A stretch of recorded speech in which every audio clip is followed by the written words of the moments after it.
इयम् आकाशवाणी सम्प्रति वार्ताः श्रूयन्ताम् प्रवाचकः गणेश हेगडे।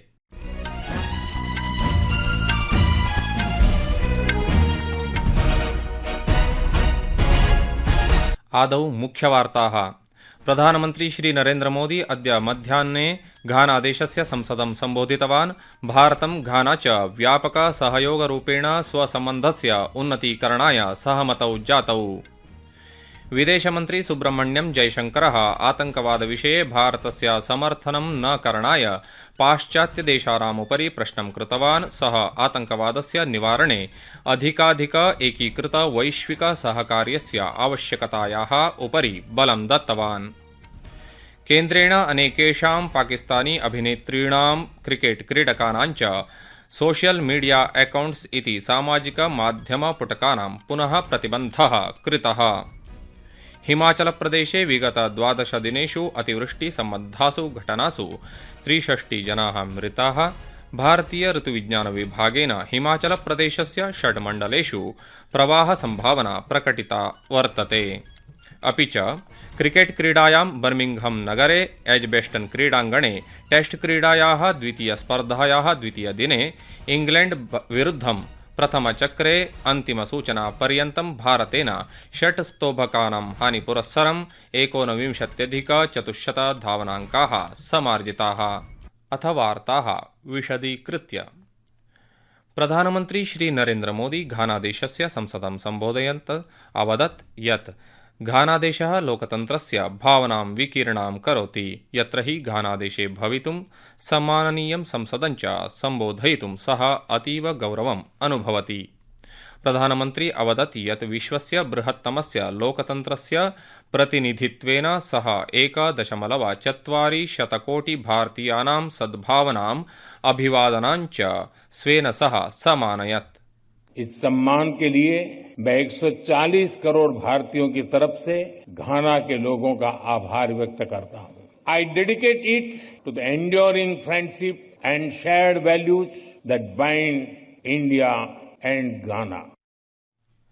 प्रधानमन्त्री अवदत् घानादेशः न केवलं तस्य मृत्तिकायां सुवर्णः अस्तीति सुवर्णभूमिः इति प्रसिद्धः, अपि तु तस्य जनानां तेजसः बलस्य च कारणेन सः सुवर्णभूमिः कथ्यते। India is the mother of democracy. हमारे लिए लोकतंत्र एक सिस्टम नहीं बल्कि संस्कार है। हजारों वर्षों से लोकतंत्र ने भारतीय समाज को निरंतर गति दी है। We have examples of centers like Vaishali. The Rig Veda, one of the world's oldest scriptures.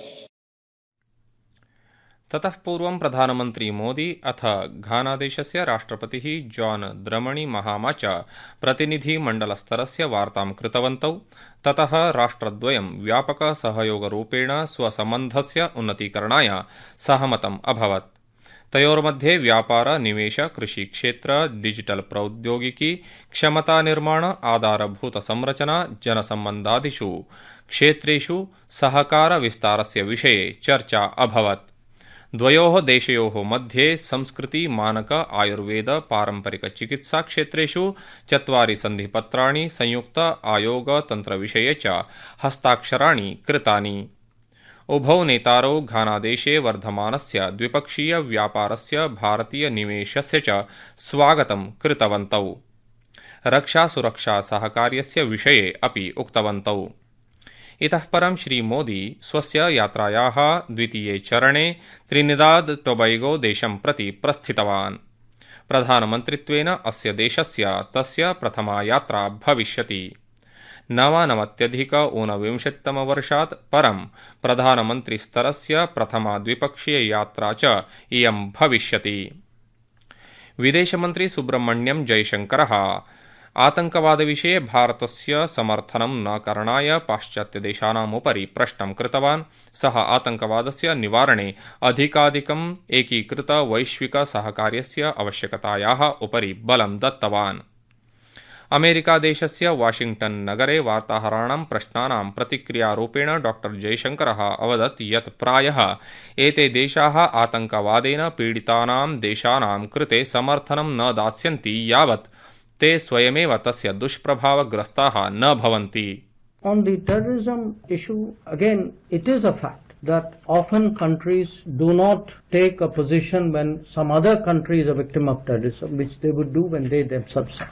We have, in that respect, honestly been much more consistent and principled. That we have, when terrorist incidents, attacks happen elsewhere, outside India, we have largely followed the same position that we have taken when they have happened in India, which is why it's important to speak up and which is why it's important to carry them with us.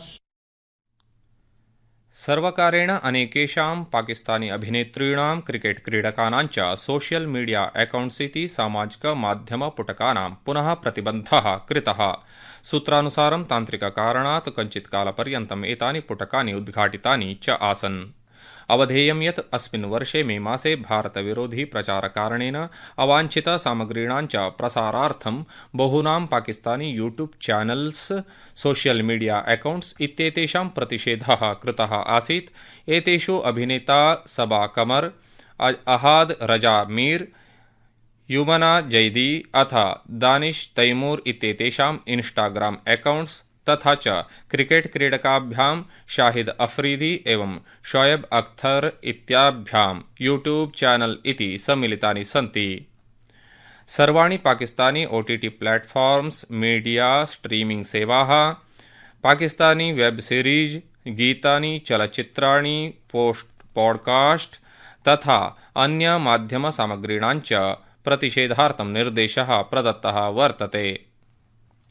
संस्कृतवार्तायाः संस्करणमिदम् इदानीम् आकाशवाणीतः प्रसार्यते। सममेव अयं कार्यक्रमः आकाशवाण्याः www.newsonair.gov.in website इत्यत्र अथ news on AIR mobile app इत्यत्र अपि उपलब्धो भविष्यति। प्रचण्डवृष्ट्या मेघविस्फोटेन आकस्मिकजलप्रलयेन भूस्खलनेन च सम्पूर्णे हिमाचलप्रदेशे सामान्यजीवनं भृशं बाधितं जातम्। जून मासस्य 20 दिनाङ्कादारभ्य अतिवृष्टिसम्बद्धासु घटनासु 63 जनाः मृताः, शताधिकजनाः व्रणिताः, 40 जनाः अद्यावधि लुप्ताः सन्ति इति सूचना वर्तते। अद्य श्वः च राज्ये केषुचित् स्थानेषु अत्यधिकवृष्टिः भविष्यति इति ऋतुविभागेन पीतसञ्चेतना प्रकटिता वर्तते। भारतीय ऋतुविज्ञानविभागेन अनुमानितं यत् अरुणाचलप्रदेशः, पूर्व मध्यप्रदेशः, गुजरातं, हिमाचलप्रदेशः, नागालैण्डः, मणिपुरं, मिजोरामः, त्रिपुरा आदि राज्याणां पृथक् पृथक् स्थानेषु अद्य प्रचण्डवृष्टिः भवतीति आकाशवाण्या सह वार्तालापं कुर्वन् ऋतुविज्ञानविभागस्य वरिष्ठः वैज्ञानिकः आर.के. जेनामणिः अवदत् यत् अद्य कोङ्कण, गोवा, मध्यमहाराष्ट्र, पूर्वी राजस्थान, कर्णाटकराज्येषु अत्यन्तं प्रचण्डवृष्टिः भवतीति रक्तवर्णीयसञ्चेतना प्रकटिता वर्तते। उत्तराखण्डे अतिवृष्टिकारणेन चतुर्धामयात्रायाः मार्गेण सह अनेके मार्गाः अवरुद्धाः सन्ति। गतरात्रौ सोनप्रयागस्य समीपे 40 केदारनाथ तीर्थयात्रिकाः अटन्ति स्म, किन्तु राज्य आपदुद्धारबलेन ते सुरक्षितरूपेण निष्कासिताः। अद्य औपचारिकरूपेण समारब्धस्य 38 दिवसीया वार्षिक श्री अमरनाथजी यात्रा दक्षिणकश्मीरस्य अनन्तनागमण्डलस्य पहलगाम, मध्यकश्मीरस्य गन्देरबलमण्डलस्य बालटात् द्वयोः मार्गयोः सुचारुरूपया प्रचलति। क्रिकेट क्रीडायां बर्मिंघम नगरे एजबेस्टन क्रीडाङ्गणे एंडरसन तेंडुलकर ट्रॉफीति टेस्ट क्रीडायाः द्वितीयस्पर्धायाः द्वितीये दिने इंग्लैंड विरुद्धं प्रथमचक्रे अन्तिमसूचनापर्यन्तं भारतेन 6 स्तोभकानां हानिपुरस्सरं 19,400 धावनाङ्काः समार्जिताः इति वार्ताः।